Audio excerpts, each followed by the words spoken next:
right, we will go ahead and get started. Welcome everybody to the El Toro Bullseye and IP+ webinar. We are thrilled to have you all here with us and have a lot of great content prepared for the presentation today.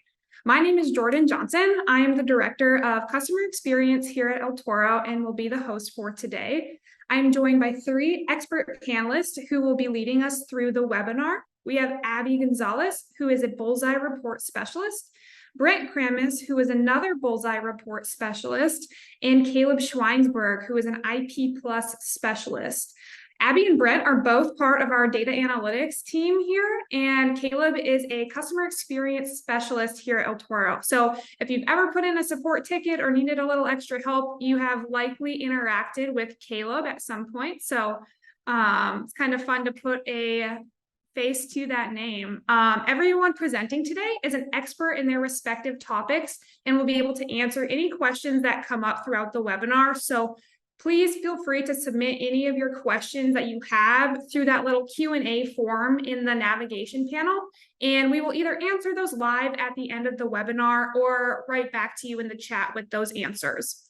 The webinar today will be around 40 minutes of actual content, and then we will leave that last 15 to 20 minutes for some Q&A. We also have a few polls throughout the webinar today, and we really encourage you all to participate and vote during those polls because those winning answers will actually determine the content that we cover throughout the webinar. So with that, let's go ahead and get started. Just as a little refresher and intro for any of you that may be new to El Toro was founded in 2013 and is the leader in ad tech and advanced analytics. We offer custom digital advertising solutions, allowing our clients to identify and hyper-target their desired audiences on that one-to-one level. We do all of this 100% cookie-free, which is huge, especially considering today's advertising landscape and that looming deprecation of cookies. We have about 16 patents surrounding our technology, and we ingest trillions of data points each week to help us power this proprietary technology. And that in turn helps us power our Bullseye reports and our IP+ targeting that we are going to be covering today. So on that note, I'm going to go ahead and kick it over to Abby as she leads us through the Bullseye report section.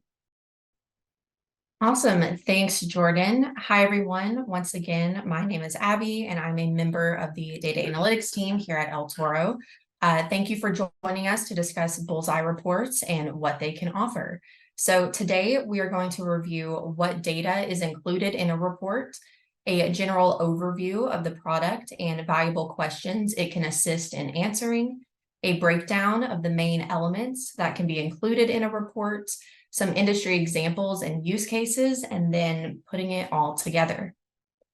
So as Jordan mentioned, at El Toro, we process an extensive amount of data.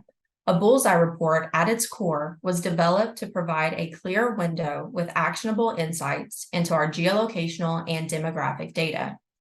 Our geolocational data, sometimes referred to as observational data, is our storage of device IDs captured at locations across the US. We can access this through our venue replay technology, and once we obtain those device IDs, we're able to run this through our patented algorithms and match these with their correlating IP and physical home address. For digital marketing, that IP address is then used for precise digital ad targeting at the household level. Within a Bullseye report, these observations allow us to analyze behaviors and link those behaviors to households, such as where they show up in market, how often, and how far they travel. Once we have a list of households from your locations of interest or a CRM or website, we can then enrich that file with demographic data. We offer a menu of demographic options where you can choose up to 6 characteristics that best fit your needs, such as age, household income, gender, home value, and more. With all this data available, we can then cross-analyze between the household observational behaviors and their demographic characteristics. From the data, we can then provide personalized insights across a variety of metrics. And some of the bigger questions that can be answered by a Bullseye report are, who are my customers? How is my business performing? How are my competitors performing? And where else do my customers appear in market? Ultimately, a Bullseye report can be tailor-made to the questions you want answered and reveal unexpected insights. A Bullseye report also includes a strategy consultation with a member of the analytics team, such as Brent or myself, before and after the report.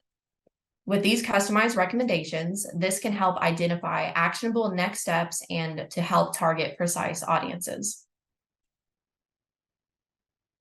Okay, so I'm going to give a brief overview of the three main elements of a report and take note of which one piques your interest, and we invite you to vote in our first poll of the evening to choose which element we can discuss further.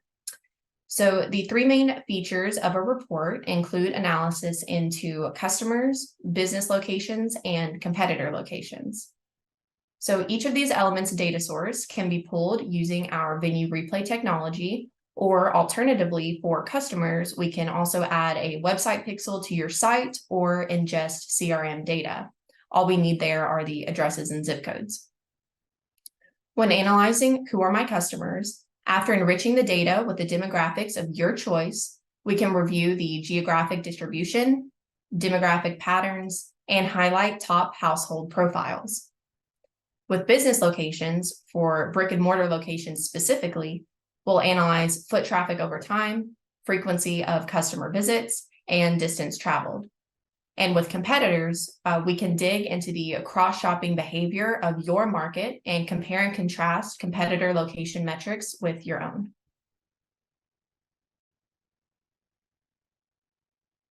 All right, so we will give that poll a minute and find the results, and then we can move on. All right, it looks like customers is the winner for this poll.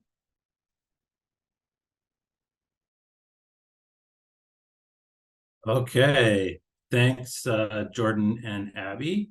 My name is Brent Kramis, and I also work on the research and analytics team at El Toro. And the customer section is really trying to answer the question, who are my customers? We can break that down into sub-questions. For example, how old are my customers? Where do my customers live? How much do my customers earn? But we can also divide those customers into different categories based on key metrics. So for example, how frequently they shop, or how far away from the business they live. And then we can look for demographic patterns and outliers within those subcategories that can lead to valuable insights for campaigns. The customer list can come from any combination of the following sources. So the first would be in-person visitors to business locations. And we would generate those using our venue replay technology. The second would be visitors to a website, and we would generate that list using our web to home product. And then the third would be an enriched CRM list. So any combination of those sources. Typical reports would include 6 demographic characteristics, and that comes from a larger list of 15. There are more depending on what you're looking for. And from this section of the report, clients have been able to create customer profiles of current customers. They've been able to look for trends to create a future customer profile. And they've also been able to identify the zip codes where these customers are coming from and where they're likely to come from in the future. We've also had quite a few agencies that have benefited from this section. They've used it extensively in order to help their own clients plan future campaigns by prioritizing the audiences that they most want to reach, as well as the most valuable geographic areas. And certain agencies have found out that the geographic area where their highest value customers are coming from is either smaller or larger than they had originally thought. So that can be pretty valuable information. So I think we also then have a couple of sample pages here from the customer section. So the page on the left shows 3 of those demographic categories. And within each of those demographic categories, education level, household composition, household income. Then we have broken each of those down into subcategories. And then the percentage there is out of all the customer households, what percent is in each category. And then at the bottom of that left-hand page, we kind of highlight what are the most common demographic characteristics in this data set. So if we were to take the average household, what would that look like for your data set? Then the page on the right, we can also divide customers into groups. This one is using customer frequency. So we have light, medium, and heavy customers, and that's created using a standard deviation formula. And then we can also see how far away each of these customer types comes, and then how many business locations are they seen at on average, and how many times do we observe them on average. So that is the customer section. Okay, now we're going to take a look at some industry examples, and we actually have another poll for you here. So I'm going to talk a little bit about each of these industry examples, but you can go ahead and vote in the poll. And as you're doing that, I just want to say these are just 3 possible industries where Bullseye Report has been used. But if you don't see the industry that you're most interested represented here, that's okay. We can apply Bullseye in lots of other cases as well. So the first industry example that we have is a local tourism association. That's entertainment. A local tourism association that wants to understand who their tourists are and where the tourists are coming from. In this case, the report focused mostly on the geographic distribution of the tourists, as well as a demographic profile of those tourists. The second example is home improvement, and that was a company that wanted to increase business in several service areas in one large metro. And in this case, the report focused on identifying competitors based on cross-shopping with the goal of creating a competitor conquest campaign. The third example is quick service restaurant, a regional quick service restaurant who wanted to identify a customer profile for repeat customers. In this case, it analyzed locations and competitors across the restaurant's region with the goal of creating a lookalike audience. Okay, so we're going to see, you can have just another second to vote, and then we're going to bring up the results. All right, it looks like for poll number 2, home improvement is the use case you would like to dive farther into. Okay, awesome. So for this use case, a company wanted to better understand their competitor markets. So in one metro area, this company provided 7 sub-market areas of grouped zip codes. And within these groups, we helped identify direct competitors and box store competitor locations. And using Venue Replay, device IDs were captured over a 6-month period.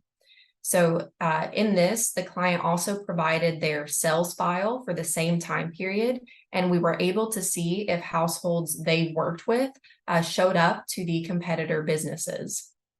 We were able to identify a pattern that multiple visits to a box store location within a week was a high indicator a household was in market and likely to purchase their product.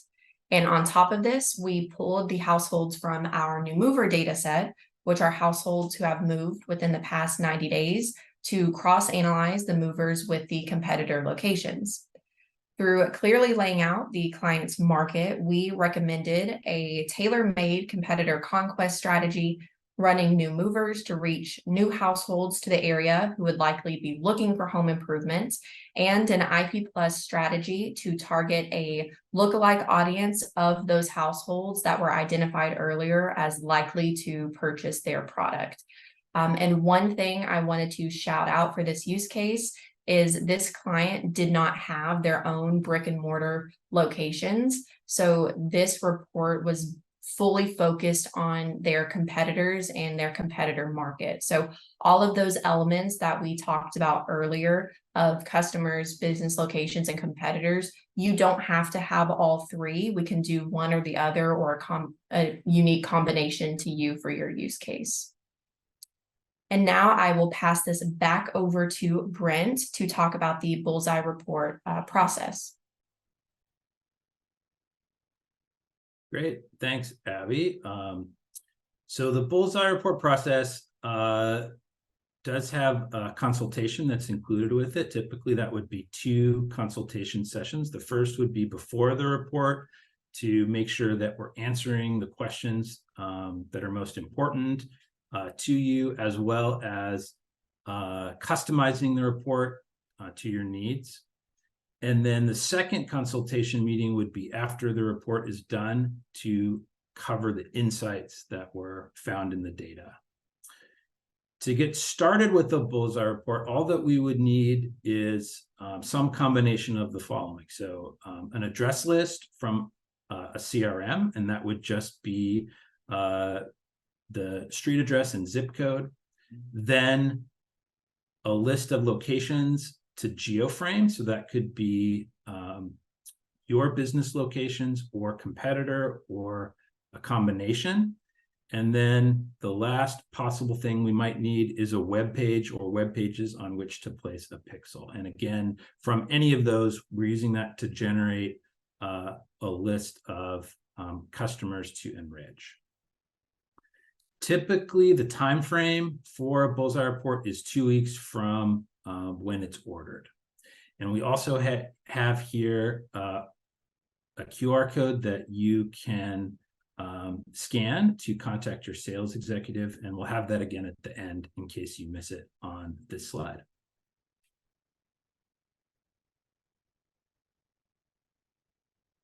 Okay, so just to recap then, Bullseye Reports offer El Toro's unique data set of geolocational data, including customer frequency and distance traveled, and we combine that with demographics data for customer and competitors' customer, and we make that data easily digestible by highlighting insights that we're noticing in the data.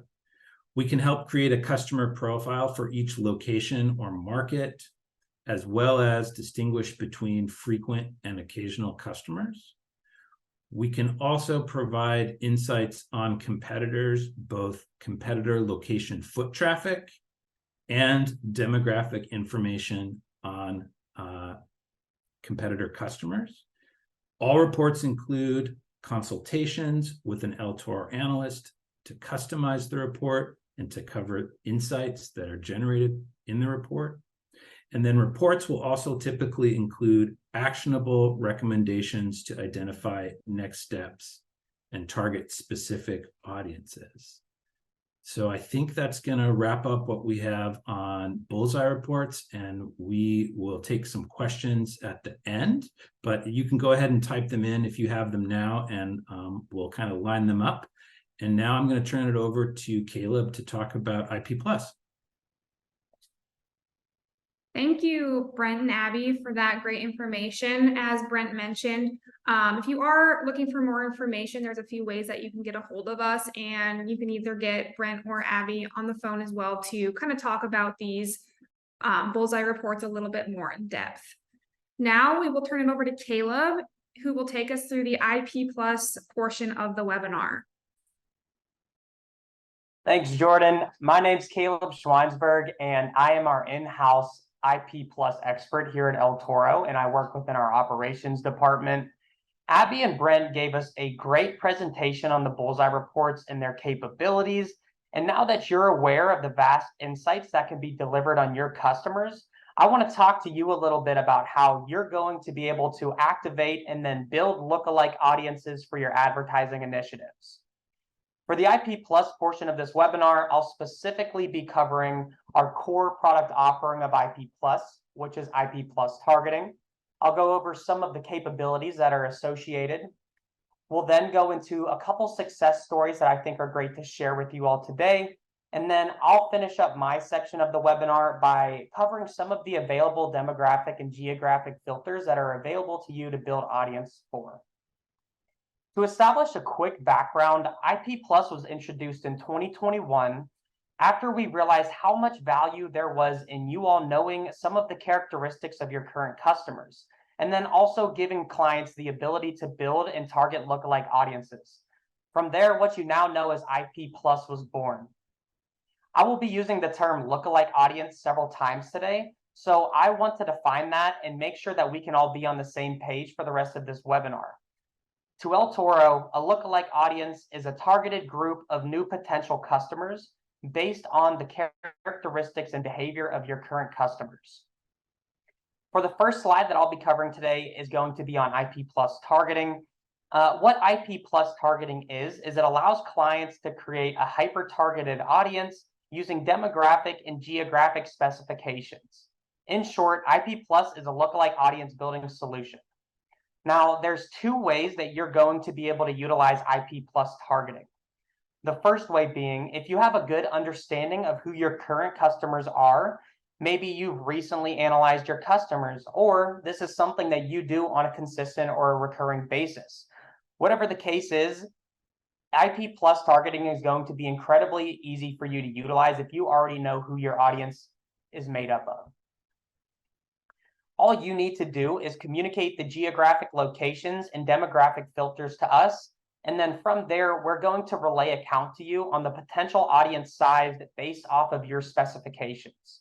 From there, you can either target the audience that we built for you, or you can work directly with us to get that audience to the desired size that you want, whether that is refining your audience and bringing the count down a little bit, or expanding on it to increase the total audience size. The second option would be for those of you who haven't ever analyzed your customers in the past, or maybe this is just something you haven't done in a while and you'd like to get a better idea of who your customer makeup is. Whatever the case is, it's not going to be an issue whatsoever.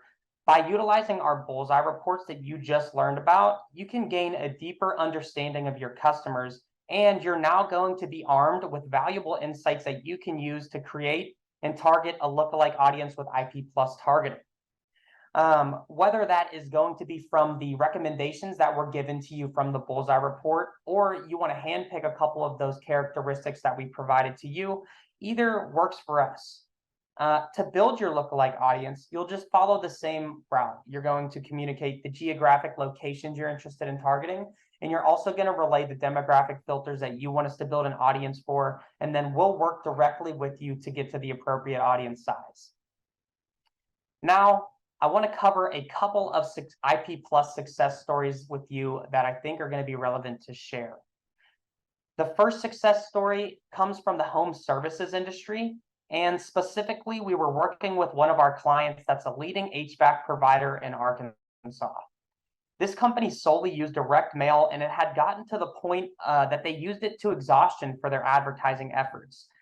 And they were desperate to incorporate a digital advertising strategy to continue bringing in new business. The other challenge that we faced with this client was that they had never analyzed their audience before. So with our Bullseye report, we were able to identify key characteristics of their current audience with our Bullseye report. And from there, we created a lookalike audience with IP Plus targeting, and were able to get their campaign up and running. The client was thrilled with the results of this initiative, and they ended with a 350% return on ad spend and also a 1.9% conversion rate, which they were very happy about. Next, the second success story is going to come from the nonprofit industry.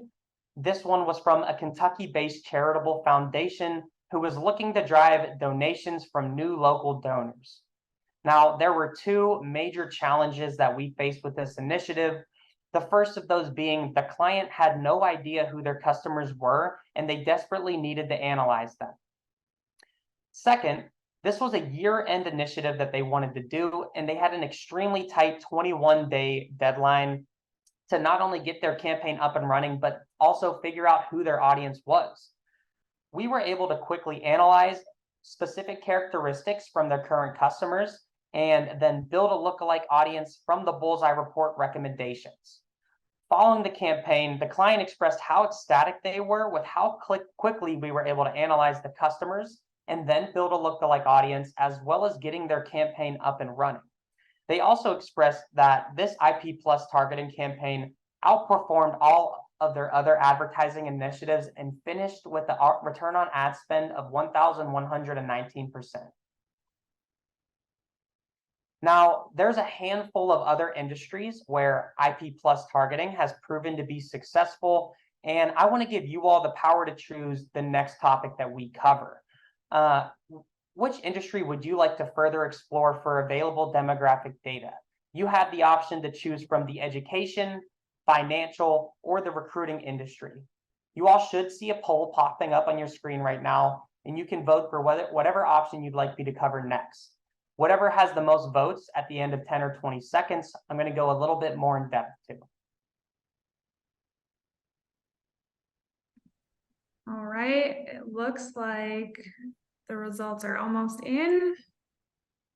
And financial is what has the most interest here, Caleb. So if you could take us through that, that would be great. Yeah, and great choice. The financial industry is a great one to go over. This was one of my personal favorites too, so I'm really glad that you all picked this one. We have done some really interesting work in the financial industry. I've worked with several companies, and some of the most common themes that I see are that, one, location is extremely important. Most companies will target in a 10 to 20 mile radius around their store or their specific brick and mortar location, or they could potentially target the entire city that their customer base is typically found in. And then next, the demographic filters used here are varied based on the technology as well as the offerings that your company provides. But I typically see household income, age, and then whether somebody is a homeowner or a renter being used. And then once again, that's based off of the technologies that you offer. And then the last demographic filter that I typically see being used within the financial industry is going to be high earning occupations are typically used the most. This is a great segue into the final slide that I'm going to cover with you all today. And now we're briefly going to discuss the filters available to you. What you're seeing on the screen right now are some of the most common filters that our clients use. We have way more filters available. If you have a demographic filter in mind that isn't on this list right here, then we can work with you directly to see if we have any applicable filters that will fit your needs.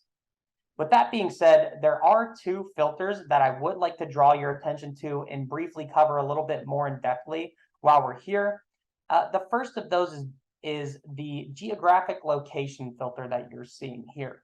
The geographic location filter allows you to apply either zip codes, counties, cities, or states, or you can use a mile radius around a specific location or address that you want to target up to an 100-mile radius.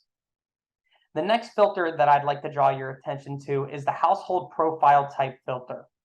If you purchase a Bullseye report, you will receive insights on the profile types and have the ability to build a lookalike audience with this filter. To El Toro, we define a household profile as a group of people who have common characteristics. For example, a profile could include people between the ages of 30 and 40 years old.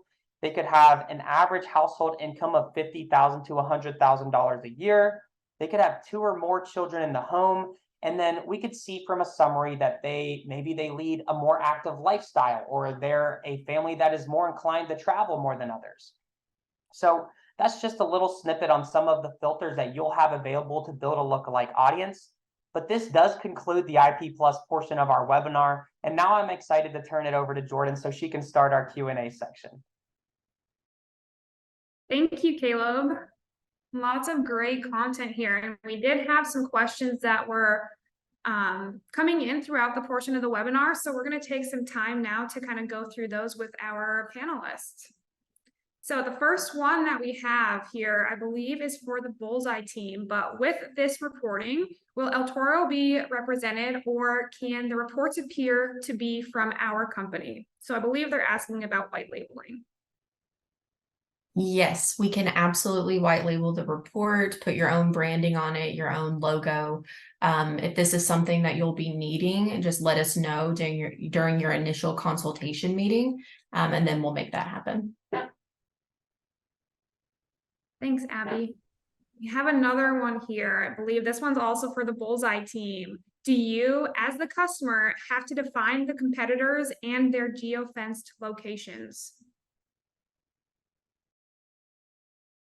Not necessarily. We've definitely done that in the past, and we can do that. I think it often works best to get as much information about competitors from the client as possible. So sometimes that's more of a collaborative process where we generate a list and then it gets signed off on. But yeah, we can definitely identify the geoframes for that, and we can even generate a list of possible competitors. Yep, and one thing too, I just wanted to call out here, the question was referencing geofencing, and I do just want to make that point that we do use geoframing, which tends to be a bit more accurate than geofencing. So did want to make that call out as well. All right, Caleb, this one's for you. Does El Toro build the ad campaign? Yeah, this is a great question. So your sales rep will work with you directly, and they can build the campaign out for you and help you out with that.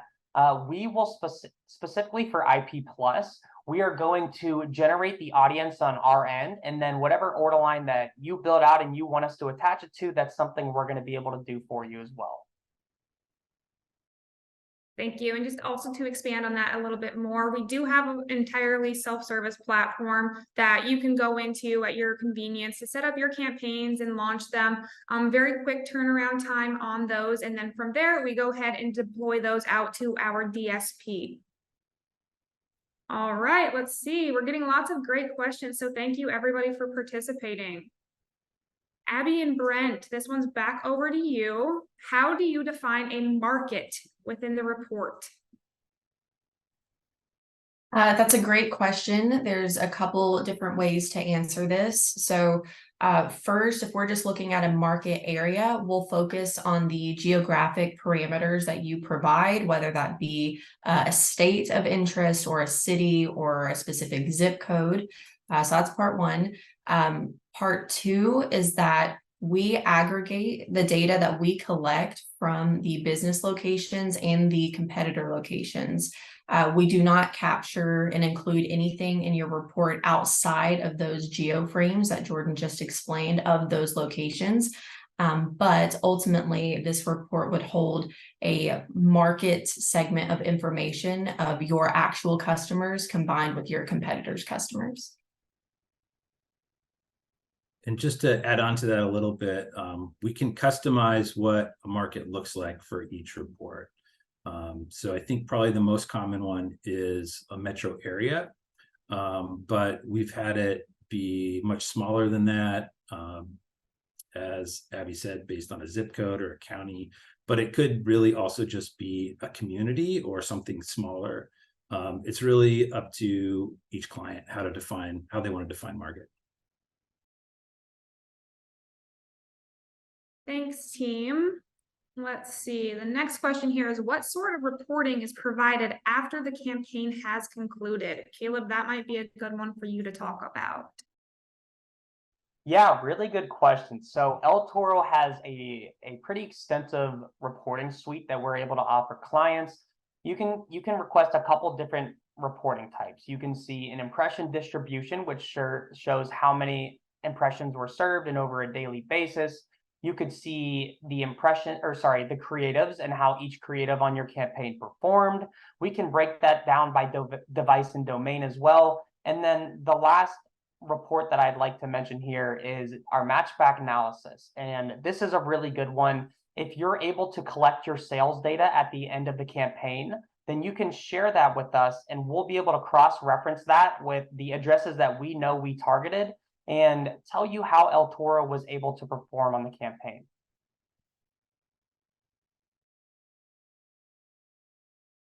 All right, so we have another question in here asking for a little bit more information, which is exciting. If there's time, can we see the QSR example that didn't win the vote? Abby and Brent, that's back over to you. Oh, okay. We can see about that. Is this, how much time do we have? Yeah, I think we have enough time to cover this one too, and a few more questions. Okay. Shall we bring the slides back up? Okay, awesome. So this is the QSR industry example, and this Bullseye report was commissioned by a restaurant client with multiple locations across one region. So that consisted of 4 different metro areas in one state, and the client wanted to understand both customer and competitor customer demographics, and especially what factors influenced whether or not that that customer would be a repeat customer. So what factors were most key to creating that repeat customer profile? So we first had to use our venue replay product to identify devices observed at each of the client's locations, as well as the competitor locations. And then we divided the customers into groups based on metro area and frequency, were they repeat customers or not? And we enriched the address list with customer demographics. And so the challenge for this report was identifying the closest competitors and building a repeat customer profile that could apply to each metro area. For competitors, we had to identify other quick service restaurants in each metro, and then we had to check to see how many of the client's customers were also observed at those competitors. And we call this cross-shopping. It can help identify who a client's closest competitor is. And this might also sometimes help show who they might be losing market share to. On the flip side, it can also be an opportunity for competitor conquest because of the overlapping customer types at both businesses.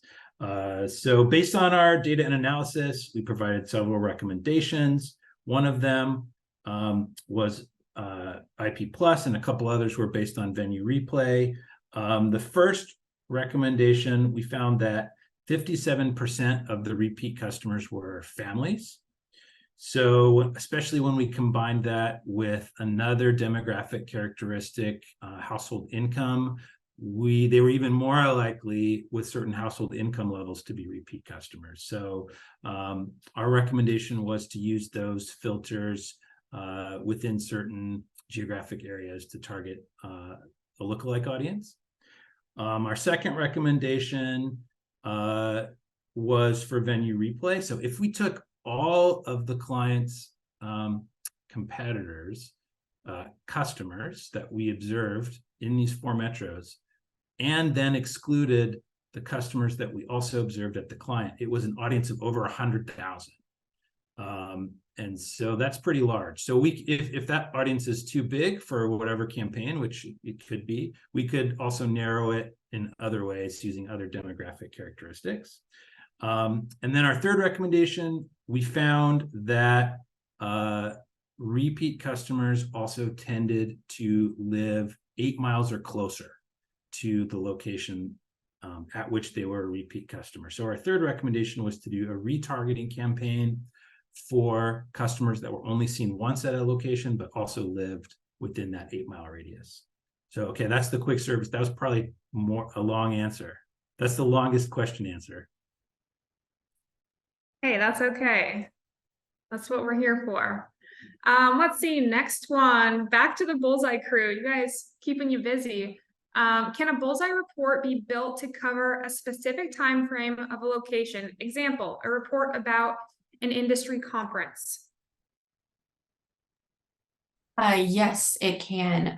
Typically, we do recommend at least 3 to 6 months worth of data so that we can pull the most insights and just have more data to cross-analyze with.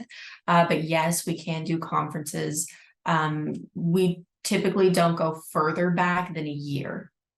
So, yeah. Thanks, Abby. I got another interesting one here. Can we use the Bullseye Report and IP+ together?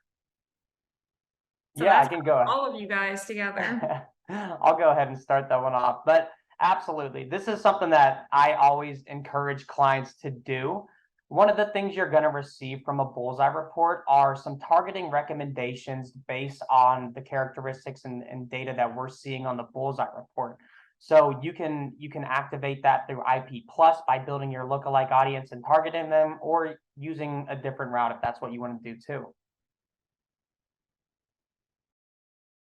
And just to kind of jump in there, since the Bullseye typically does heavily feature customer or competitor customer demographics, a lot of our recommendations we find are based on the IP+ product, since that goes really well into creating a lookalike audience.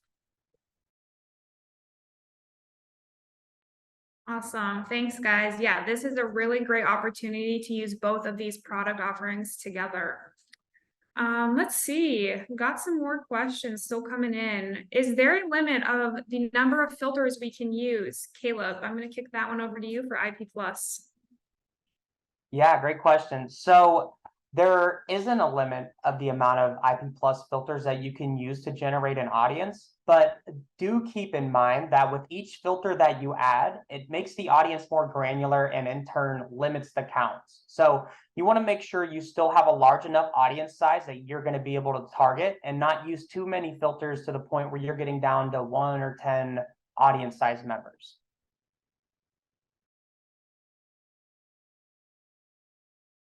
Great. And then we have one more that can be for both teams here, just regarding turnaround time. So what is the turnaround time on IP+ audiences and going live on an ad campaign? And then we can do the same thing for a Bullseye report.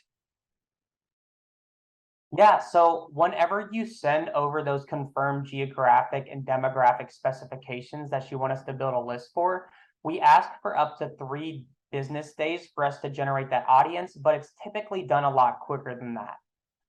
Once you confirm that you like the audience size from the IP+ lookalike audience, we then have the same lead time of 3 business days, but once again, it is typically a lot quicker than the 3 days we ask for. All right, Brent or Abby, what about you all for the Bullseye reports? Yep, so it is typically a 2-week time frame for delivery after your initial consultation, and we validate that yes, this is a good product for you. It's typically 2 weeks. Or 10 business days. 10 business days, yeah. Awesome. One more. We'll go to about 2:45 here, and then we will wrap it up. But we did have a location-based question. Where can we offer these services? So there was one question about a state in the US and then also in Canada. So if you could just address that. Yeah, so we solely operate in the United States. So anywhere within the United States, we're going to be able to build an audience for you or target in that location. We do not currently have the ability to target outside of the United States. Thanks, Caleb. And thanks, Abby and Brent as well. There was lots of great discussion here. But that pretty much wraps up today's webinar. We did have one more question about the presentation, and yes, we will be sending out the presentation deck and actually a link to this recording following up this webinar today. In the meantime, if you do have any questions or you want more information about something that we talked about today, please reach out to your sales executives or visit eltoro.com/contact. or call the phone number that you see on the screen. There's also a QR code there. Go ahead and grab that if you want, and that will take you to our contact page as well. But that's a wrap. Thanks everybody for attending, and we really look forward to speaking with you more and working together in the future. Take care, and we'll see you soon.